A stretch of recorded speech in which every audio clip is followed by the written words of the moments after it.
사순절 보내고 있습니다. 여러분 어떤 마음으로 어떤 생각으로 사순절을 보내고 있습니까? 지난주에 저한테 꽂혔던 특별히 좀 깊은 생각을 하게 했던 사건이 있었습니다. 철학자 중에서 가장 천재적이고 뛰어난 철학자이기도 하지만 반대로 가장 불행한 삶을 살다가 간 철학자가 있습니다. 바로 신이 죽었다고 선언한 니체죠. 그 니체가 인생의 말년을 정신병원에서 보냈습니다. 40대 중반에 정신병에 걸려서 50대 중반에 사망하게 되는데, 정신분열을 일으킨 이유를 잘 알 수는 없지만 정신분열의 결정적 트리거가 된 사건이 있었습니다. 그 이야기를 좀 잠깐 드릴게요. 니체가 우체국으로 편지를 붙이러 갑니다. 물론 그 당시에도 건강은 좋지 않았어요. 그 토리노 광장에서 편지를 붙이러 가다가 늙은 말이 이 마부에 의해서 채찍질 당하는 걸 본 거예요. 무거운 짐을 지고 가는데 길은 미끄러우니까 힘은 없는데 아무리 가려고 애를 써도 계속 미끄러지니까 이 말이 너무 불쌍한 거죠. 그런데 그 말을 향해 이 마부는 사정없이 채찍을 마구 내리칩니다. 그때 니체가 이 말을 끌어안고 웁니다.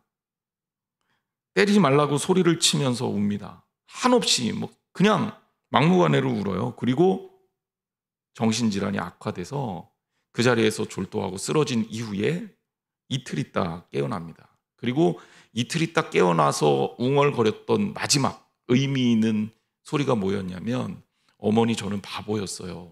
이 말을 남기고 정신병원에 가서 10년이 넘은 정신병원에서 생활을 하다가 죽게 됩니다. 저는 사실 이 사건에 굉장히 많은 궁금증을 갖고 있었습니다.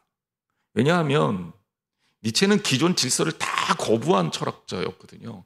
그리고 정말 아프게도 기독교에 대해서 철퇴를 알렸던 철학자이기도 해요. 심지어 하나님은 죽었다, 신이 죽었다라고 선언을 했으니까 말입니다.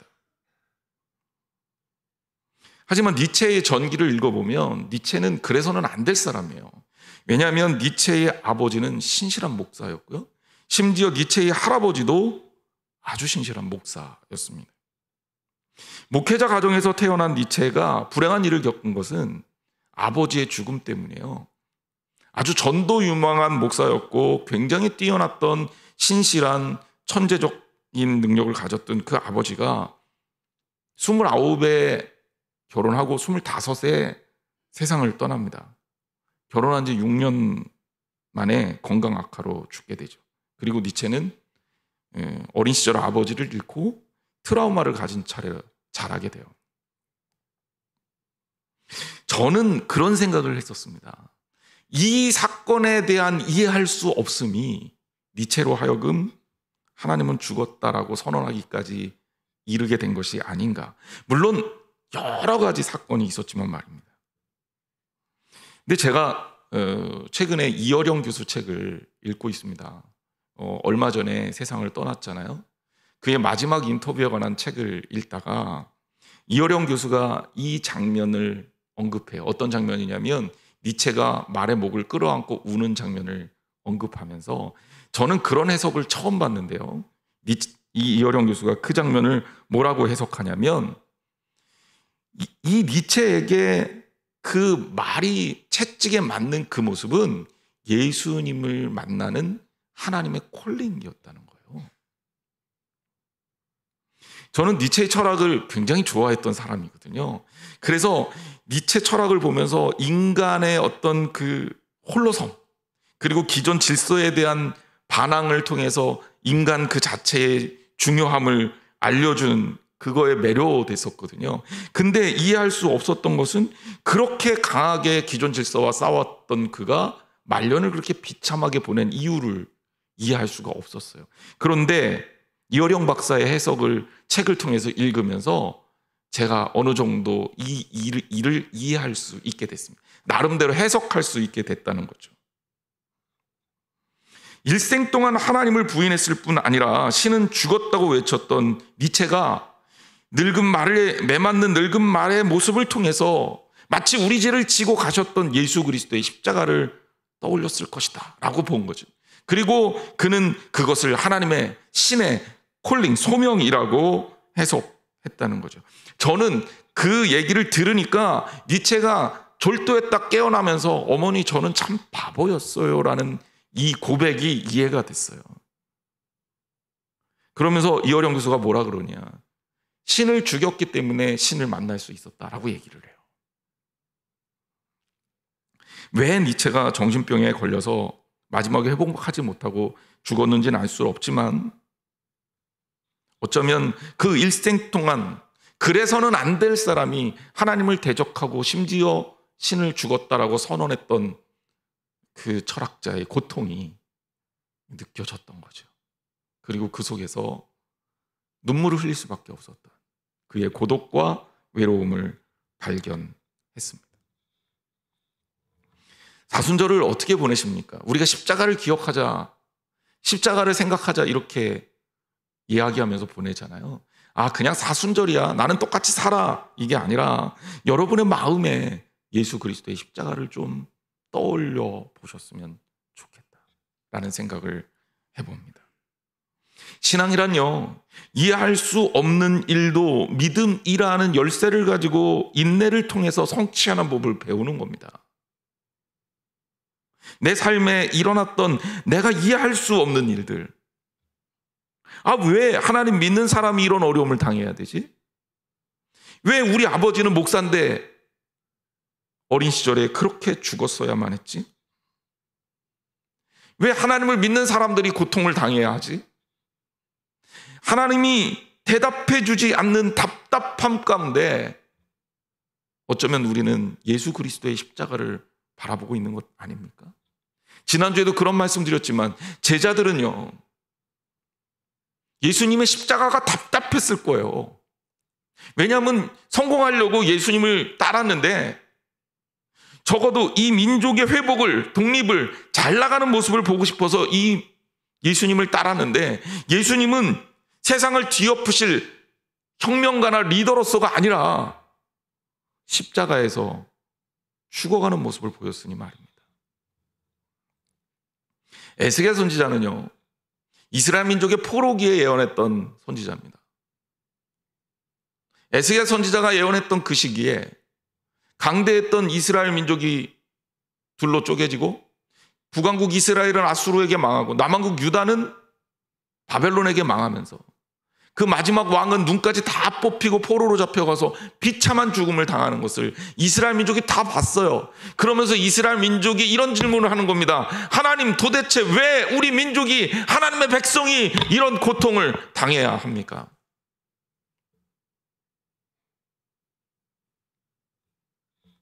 어쩌면 오늘 우리가 그 답답한 마음을 가지고 하나님께 물었던 그 질문과 같은 질문을 이스라엘 민족이 계속 한 거예요. 심지어 말라기서에 보면 이런 고백도 나옵니다. 하나님, 너희들 사랑한다고 하니까 이스라엘 백성이 뭐라 그러냐면, 하나님 언제 우리를 사랑했습니까? 이렇게 물어요. 냉소적인 거죠. 하나님의 그 섭리를 이해하지 못하는 사이에 그들이 절망과 어두움으로 빠져 있는 겁니다. 에스겔은 이스라엘 민족의 회복을 말합니다. 그리고 하나님의 심판을 말합니다. 그대로 끝나는 것이 아니다라고 얘기하고 있어요. 예수님의 십자가가 그런 거잖아요. 가장 처절하게, 가장 낮은 자리에서 정말 보잘것없이 죽으셔서 패배자의 모습인 것 같지만, 죄인의 모습인 것 같지만, 가장 연약한 자의 모습인 것 같지만, 힘없이 죽어가는 모습인 것 같지만, 궁극적으로 죄에 대해서, 세상에 대해서 승리를 알려주신 것이 십자가잖아요. 그런데 그 십자가를 받아들이지 않으면 부활을 이해하지 못하는 거예요. 이스라엘 민족의 수많은 사람들이 하나님의 뜻을 이해하지 못하고 왜 우리 민족이 이런 고통을 당해야 하냐라고 물을 때 에스겔 선지자가 이스라엘 민족을 위로합니다. 오늘 에스겔서 35장은 바로 그 하나님의 위로의 절정판과 같은 말씀이에요. 너희를 괴롭히던 세일산 무리들, 즉 에돔 무리들이 하나님이 기억하시고 심판하시겠다라는 하나님의 공의와 심판을 설명하는 겁니다. 말씀을 좀 살펴볼게요. 다시 말하지만 오늘 본문은 하나님이 세일산을 심판하시겠다고 에스겔 선지자를 통해 하시는 말씀입니다.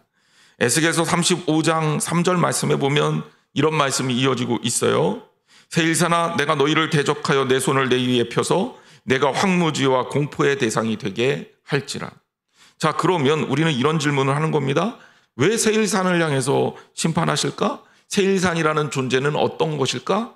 자, 세일산은 지리상의 어떤 위치를 가리키는 표현입니다.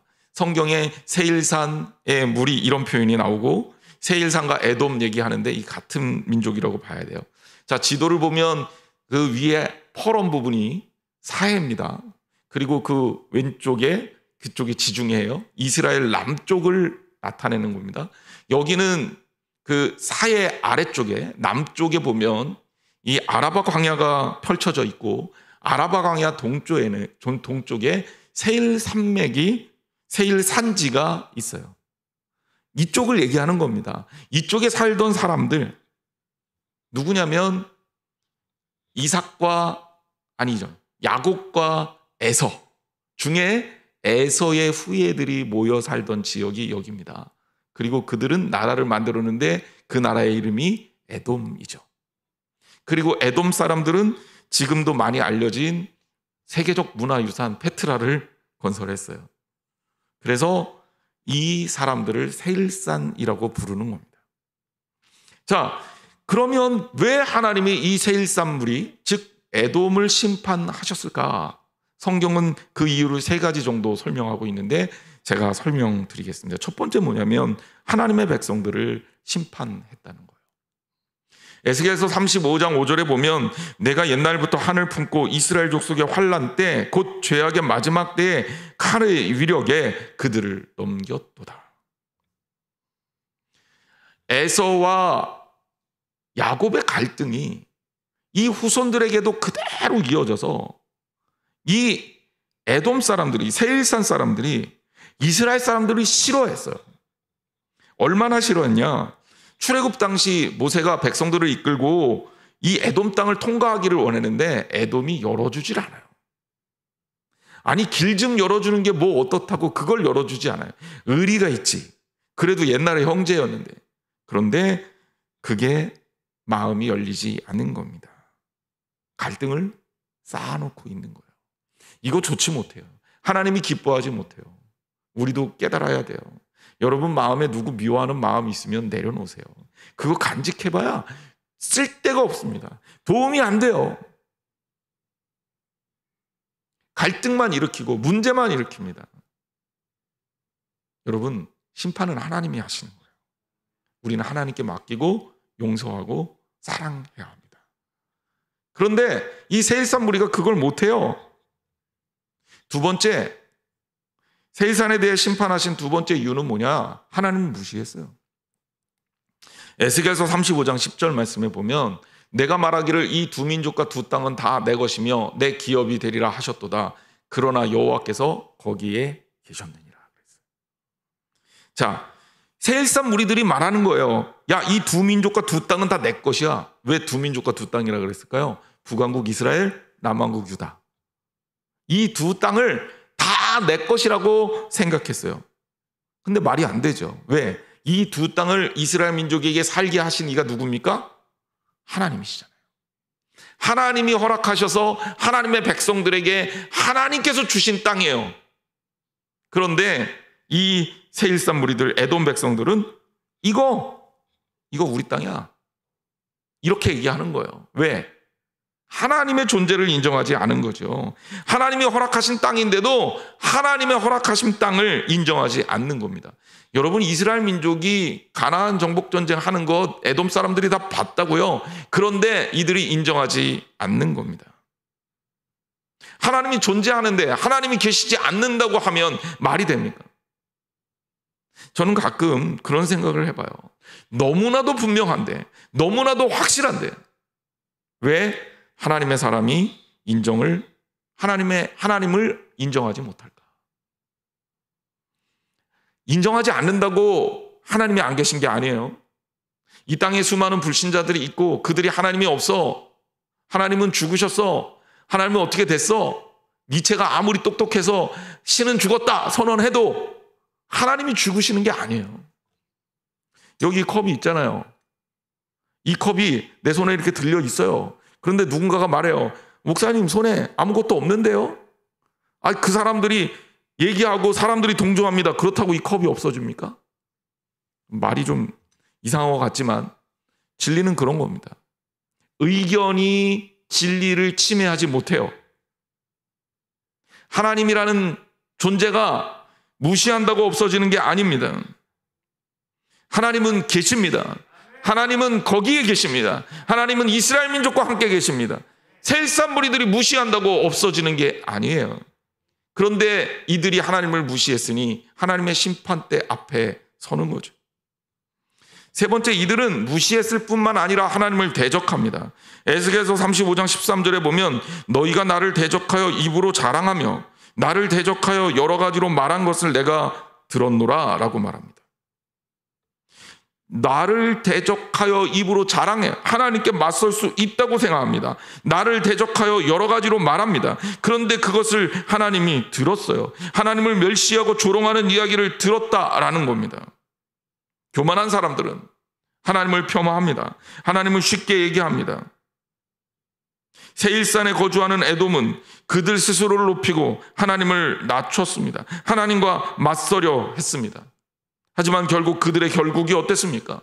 그들의 교만함이 결국 그들의 패망의 원인이 됐습니다. 여러분, 하나님과 맞서지 마세요. 하나님과 싸우지 마세요. 하나님을 이길 수 있다고 착각하지 마세요. 우리는 하나님 앞에 하나님의 역사를 인정해야 합니다. 오늘 우리가 이 사는 세상에 어쩌면 이런 세일산과 에돔과 같은 사람들이, 존재들이 많을지 몰라요. 그들과 같은 대적들이 있습니다. 때로는 우리는 이스라엘 민족처럼 이제 나라도 다 까먹고 하나님의 백성의 자존심까지도 다 놓쳐버려서 이제 우리는 어떻게 살아야 되나라는 절망 가운데 있을지 모릅니다. 어쩌면 크리스찬이 이 땅을 사는 것은 예수님 말씀대로 마태복음 10장 16절에 예수님 말씀하신 것처럼 내가 너희를 보냄이 양이 이리 가운데 보냄과 같도다. 양을 이리 가운데로 보냄과 같도다. 그러므로 너희는 뱀같이 지혜롭고 비둘기같이 순결하라 하신 말씀처럼 험한 세상을 양처럼 그렇게 불안하게 살아야 될 수도 있습니다. 에돔은 이스라엘 향한 탐욕을 그대로 보이고 있습니다. 이스라엘 산들을 가리켜 자기들의 것이 된 것처럼 말합니다. 에스겔서 35장 12절에 보니까 내가 이스라엘 산들을 가리켜 말하기를 저 산들이 황폐하였으므로 우리에게 넘겨주어서 삼키게 되었다 하여 욕하는 모든 말을 나 여호와가 들은 줄을 내가 알리로다. 너희는 나를 대적하여 입으로 자랑하며 나를 대적하여 여러 가지로 말한 것을 내가 들었노라 라고 했어요. 믿는 사람들을 향해 때로는 하나님이 없다 말하는 사람들은 끊임없이 우리를 혼란하게 만듭니다. 불안하게 만듭니다. 걱정하게 만듭니다. 믿음을 흔들리게 합니다. 사탄은 의심하게 만들고 불안하게 만들어서 성도를 넘어뜨립니다.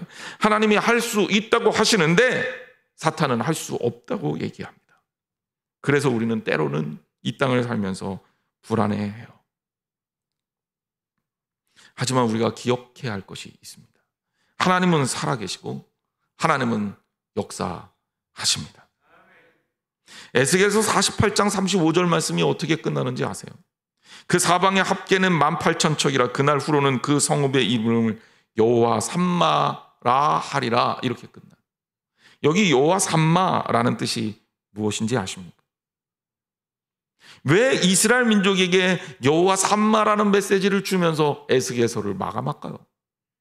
포로로 잡혀서 희망이란 도저히 찾을 수 없던 이스라엘 민족에게 환상을 통해서 성전 문지방에서 나오는 그런 어떤 물이 대로까지 흘러들어가서 만물을 수송케 하는 환상, 해골이 일어나서 하나님의 군대가 되는 환상, 이런 것들을 보여주시고 직접 에돔과 세일산 무리에 대한 심판의 메시지를 전달하며 여호와 삼마를 설명하시는 에스겔 선지자의 목표는 무엇입니까? 여호와 삼마라는 단어의 뜻을 알면 됩니다. 바로 그것은 본문 10절에 미리 말한 대로 그러나 여호와께서 거기에 계셨다라는 뜻입니다. 여호와 삼마, 여호와께서 거기에 계셨다라는 겁니다. 하나님이 존재하지 않는다고요? 하나님이 계시지 않는다고요? 하나님이 어디 있냐고요? 하나님 거기에 계십니다. 하나님이 여기에 계십니다. 하나님은 우리와 함께 하십니다.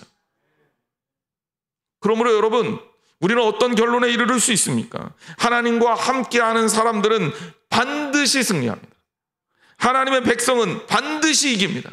물론 지금은 그렇게 안 보일지 모르겠지만 하나님은 잊지 않으셔요. 그리고 진정한 하나님 나라는 하나님의 시간에 열립니다. 우리가 이기는 게 얼마나 될 것 같아요? 악인이 이기는 게 얼마나 될 것 같아요? 하나님 없다고 말하는 사람들이 이기는 게 얼마나 될 것 같습니까?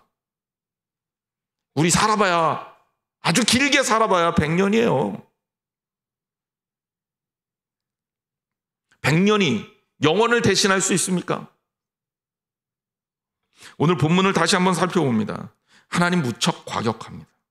맹렬하게 진노를 퍼붓습니다. 진심으로 화를 내고 계셔요. 에스겔서 35장 11절 말씀 보세요. 그러므로 주 여호와의 말씀이니라 내가 나의 삶을 두고 맹세하노니 내가 그들을 미워하여 노하며 질투한 대로 내가 내게 행하여 너를 심판할 때 그들이 나를 알게 하리라. 15절 말씀. 이스라엘 족속의 기업이 황폐함으로 내가 즐거워한 것 같이 내가 너를 황폐하게 하리라. 세일사나 내가 너와 에돔은 땅이 황폐하리니 내가 여호와인 줄을 무리가 알리라 하셨다 하라. 저는요, 이 말씀을 보면서 하나님의 사랑을 느꼈어요. 왜? 하나님이 속상하신 게 느껴져요. 하나님이 화가 나셨어요. 여러분 자녀가, 사랑하는 여러분의 자녀가 어디 가서 맞고 오면 여러분 마음이 어때요? 기분이 좋습니까? 괜찮아요? 아예 뭐 애들 싸울 수도 있지 뭐. 맞고 상처라도 나봐요. 그러면 화가 머리끝까지 납니다. 싸울 수 없으니까 참는 거죠. 하나님이 참으신 거예요. 계속해서 인내하신 거예요. 회개하기를 기다린 거예요. 그런데 그들이 여전히 하나님을 무시하고 하나님의 백성들을 핍박해요. 하나님의 사랑하는 마음이 여기 담겨져 있어요. 화내고 계신 거예요.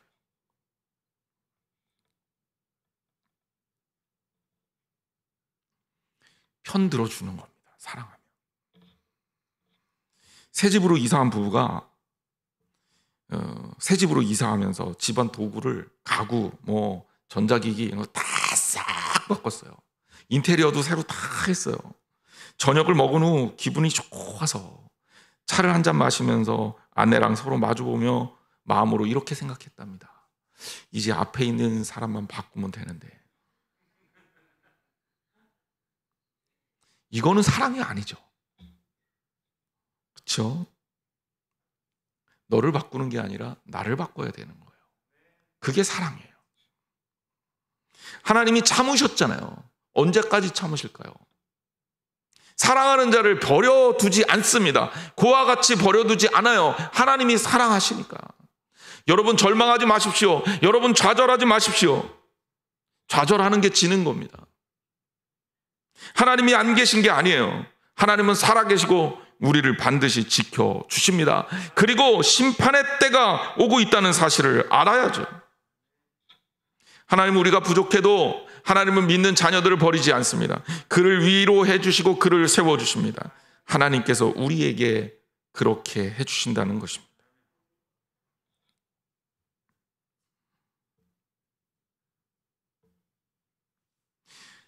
(2차) 세계대전 당시에 600만의 인구가 유태인들이 독일인들에게 죽었습니다.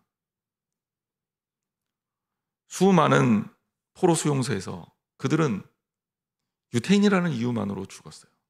이때 이야기를 엘리 비첼이라는 유태인이 글로 남겼습니다. 그 글의 이야기를 잠깐 해드릴까 해요. 그렇게 죽이고 죽어가는 장면이 이제는 예사로와 감정마저 마비된 줄 알았던 어느 날, 수용소 안에서는 두 남자와 어린아이의 교수형 집행이 있었다. 재물 세 사람은 의자 위로 올려졌다. 세 사람의 목은 똑같은 순간에 올가미에 끼워졌다. 어른 두 사람이 소리쳤습니다. 자유만세. 그러나 공포에 질린 아이는 말을 못해요. 그때 뒤에서 누군가 조그마한 소리로 이렇게 이야기하는 거예요. 하나님 어디에 있는가? 하나님 그는 어디에 있는가? 수용조 소장이 신호를 하자 이 세 사람을 세워놓던 의자가 쓰러집니다. 수용소 전역에 정적이 쫙 끼쳐요. 그리고 이 죄수복을 입은 유대인들은 감옥으로 돌아갑니다. 그들이 돌아가면서 이 교수대에 매달린 세 사람을 봅니다. 두 어른은 이미 죽었어요. 그런데 세 번째 아이의 목을 조르고 있는 줄은 아직도 움직이고 있어요. 왜요? 아이가 너무 가벼워서 아직 살아있었던 겁니다. 아이가 죽는 시간까지 반 시간이 걸렸어요. 생가사의 갈림길에서 버둥거립니다. 고통을 당하면서 죽어갑니다. 소년의 얼굴을 똑바로 쳐다봐야 했답니다. 비첼은 이렇게 얘기합니다. 내가 그 앞을 통과했을 때 소년은 아직 살아있었다. 그의 혀는 여전히 붉었고 두 눈도 아직 흐려지지 않았다. 내 뒤에 있는 사람이 또 물음을 던지는 소리가 들렸다. 하나님은 지금 어디에 있는가? 그분은 도대체 지금 어디에 계신가? 도대체 지금 하나님이 있을 수 있단 말인가? 그때 나의 내부에서 그에게 대답하는 음성을 들었다. 그분이 어디 있냐고? 그분은 여기 있어. 그분은 여기 저 교수대에 매달려 있어. 하나님의 큰 뜻을 이해하지 못하니까 우리는 하나님께 이런 질문을 합니다. 하나님 어디에 계십니까? 내가 이렇게 고통을 당하는데 하나님 어디에 계십니까? 코로나로 인해서 교회가 이렇게 황폐하게 되는데 하나님 어디에 계십니까? 내가 이렇게 건강이 안 좋은데 하나님 어디에 계십니까? 내 사업이 망하게 생겼는데 하나님 어디에 계십니까? 우리는 이렇게 끊임없이 하나님께 물어요. 어쩌면 니체의 그 모든 삶의 절규가 하나님 어디에 계십니까? 라는 절규가 아니었나, 저는 그런 생각을 해봤던 겁니다. 그런데 하나님 이렇게 응답하십니다. 여호와 삼마, 하나님 거기에 계신, 하나님 여기에 계신다는 거예요. 저는 예수님의 말씀을 다시 한번 떠올립니다. 수고하고 무거운 짐진 자들아 다 내게로 오라, 내가 너희를 쉬게 하리라. 근데 이 말씀이 어떤 내용이냐면, 수고하고 무거운 짐진 자들아 다 내게로 오라, 내가 너희 짐을 다 없애줄게, 이 얘기가 아니에요. 내가 너희 짐을 싹 없애줄게, 가볍게 해줄게, 이 얘기가 아니에요. 내가 그 짐을 대신 지겠다는 선언입니다. 우리의 고통을 하나님은 외면하지 않아요. 우리 예수님 우리의 고통을 외면하지 않아요. 우리 죄를 위해서 십자가에 달려 돌아가시기까지 우리를 사랑하시는 거예요. 그게 사랑이잖아요. 여호와 삼마, 하나님이 거기에 계셨다. 이스라엘 민족이 절대절명의 위기에 있었을 때 세일산이 비웃으며 야 니네들 다 내 거야, 이제 망할 거야, 내가 너희들 끝장낼 거야 라고 얘기했을 때 나는 거기에 있었다는 거예요. 여러분, 우리의 어려운 눈물의 순간에, 우리 교회의 힘들고 어려운 순간에, 여러분의 가정의 어려운 순간에, 여러분의 삶의 한계 가운데 하나님이 거기에 계신 것을 기억하시기를 바랍니다. 우리의 고난과 함께 하시는 주님, 이제 우리도 그 고난의 현장에서 주님을 찾을 수 있어야 됩니다. 예수님의 십자가를 발견하세요. 그래야 삽니다. 그래야 하나님 나라가 보입니다. 사랑하는 성도 여러분, 주님과 함께 하시기를 주님의 이름으로 축원합니다. 기도하겠습니다.